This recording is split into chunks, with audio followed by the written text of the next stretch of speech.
बिस्मिल्लाहिर्रहमानिर्रहीम। अस्सलाम वालेकुम नाजरीन, आप देख रहे हैं उर्दू पॉइंट फेसबुक लाइव और मैं हूँ रुखशान मीर। आज हम मौजूद हैं दाता दरबार लाहौर के बाहर, जहाँ पर तहरीक लब्बैक या रसूलुल्लाह ने अपना धरना दिया हुआ है। गुज़िश्ता बरस नवंबर 2017 में 22 रोज़ पर मुश्तमिल एक धरना दिया गया इस्लामाबाद और रावलपिंडी के संगम फैज़ाबाद में, और 22 रोज़ बाद वो धरना ख़त्म हुआ।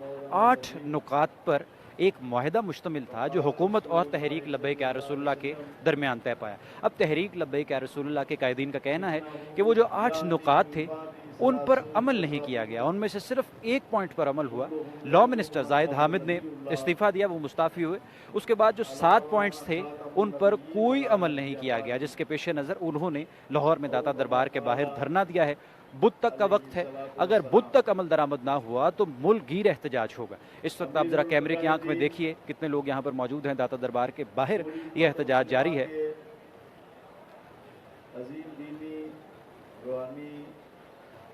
दाता दरबार के बाहर ये एहतजाज किया जा रहा है। तहरीक लब्बैक या रसूलुल्लाह के कायदीन इस वक्त स्टेज पर मौजूद हैं और मैं भी इस वक्त स्टेज पर ही मौजूद हूँ।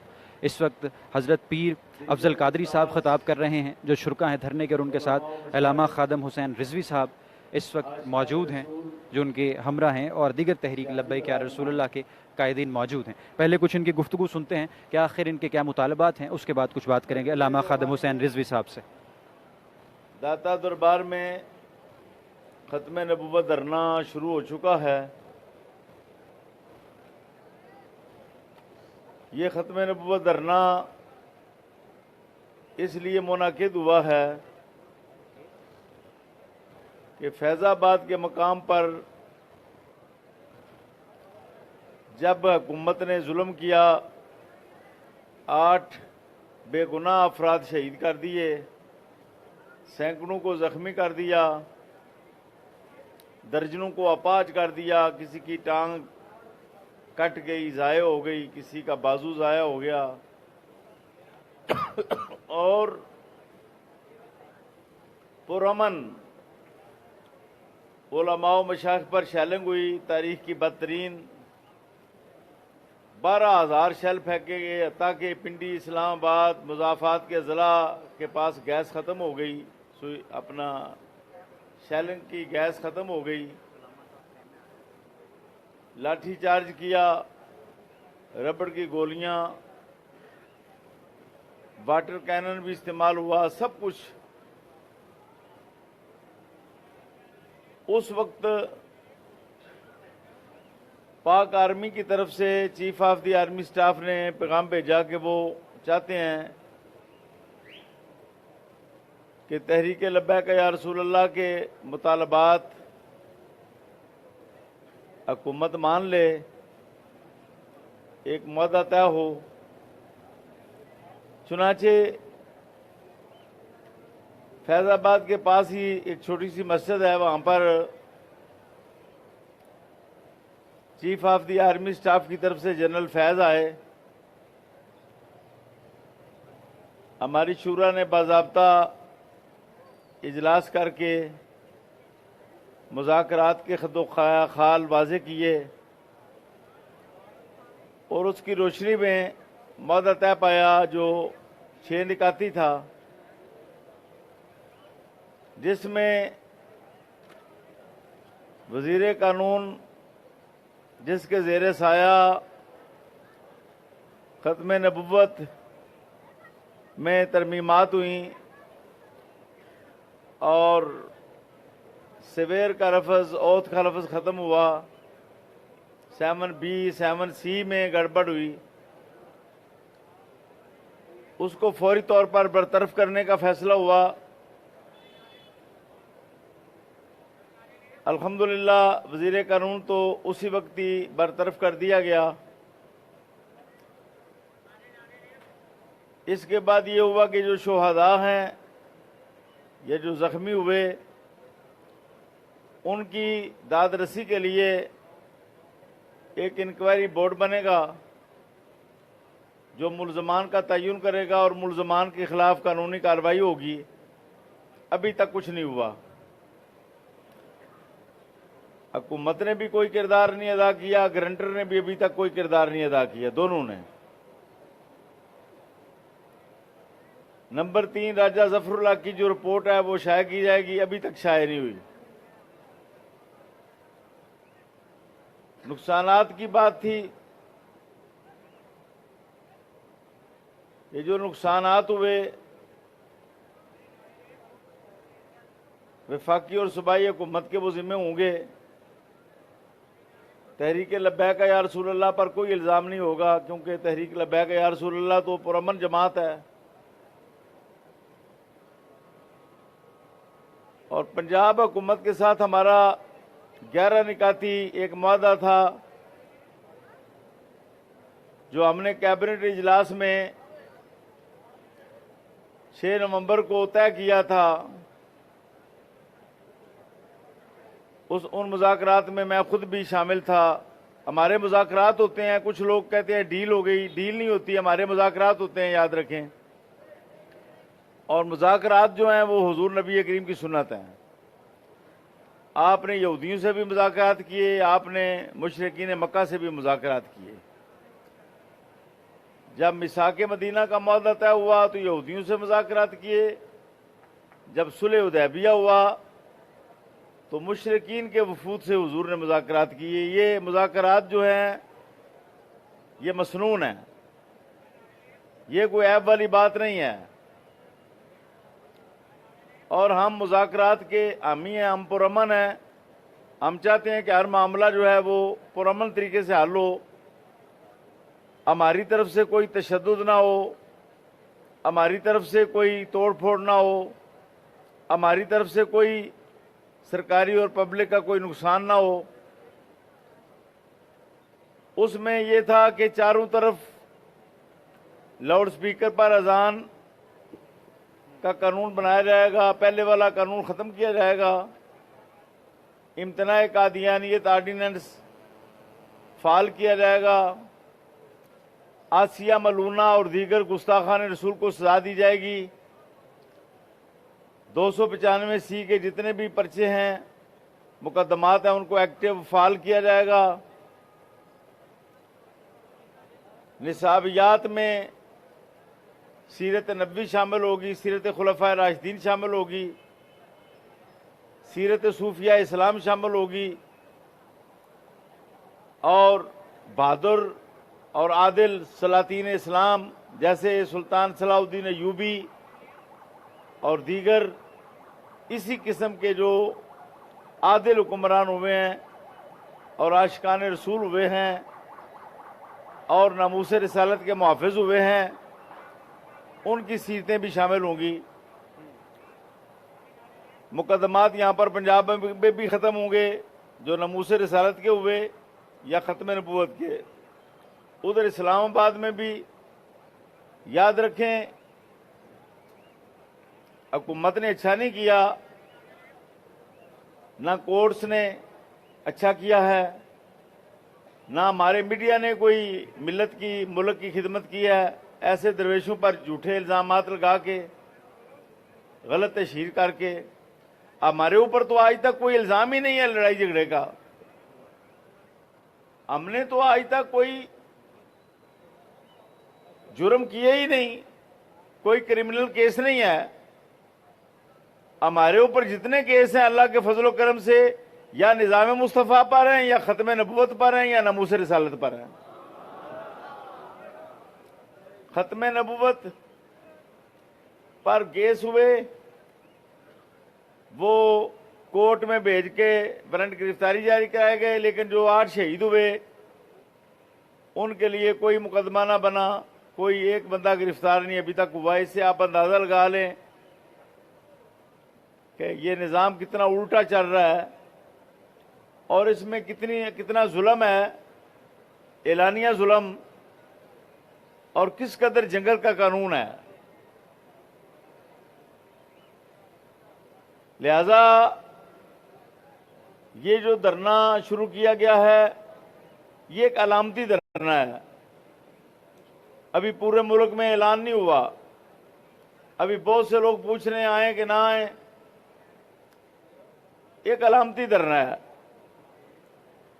हुकूमत को बताना मकसूद है और ग्रंटरों को भी कि वो अपनी जिम्मेदारियां पूरी करें।